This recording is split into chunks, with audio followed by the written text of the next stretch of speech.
इन्नहु मन युशरिक बिल्लाह फ़क़द हर्रम अलैहिल जन्नह व मअवाहुन नार व मा लिज़्ज़ालिमीन मिन अंसार।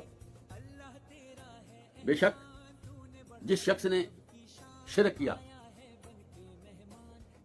उस पर जन्नत हराम कर दी गई और आग ही उसका ठिकाना है, और जो जालिम हैं उनकी मदद नहीं की जाती। हज़रात गिरामी, इतनी सख्त आया है कि जो शख्स अल्लाह के साथ किसी को शरीक ठहरा देता है। हज़रात गिरामी, ये जो शरीक ठहराना है, ये जो शिरक है, इसके बारे में हमें बहुत कुछ सीखना है और पूरा रिजल्ट निकालना है कि ये शिरक होता है।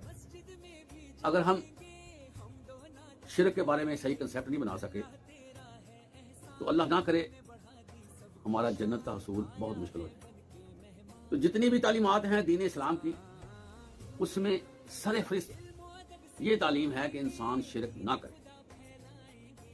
अब बात ये नजर आती है कि शिरक को समझना है कि शिरक क्या है।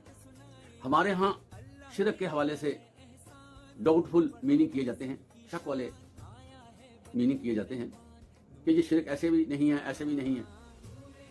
हालांकि शिरक जो है, ये लफ्ज अपने आप को खुद ही इंडिकेट करता है, ये ज़ाहिर नजर आता है कि किसी चीज को किसी चीज के साथ मिला दिया जाए तो उसकी शरीके कार हो जाती है, उसके साथ उसका तल्लक बन जाता है, जिसमें एक चीज की जो खुद मुख्तारी होती है, जो आज़ाद सिस्टम होता है, वो मुतासर हो जाता है।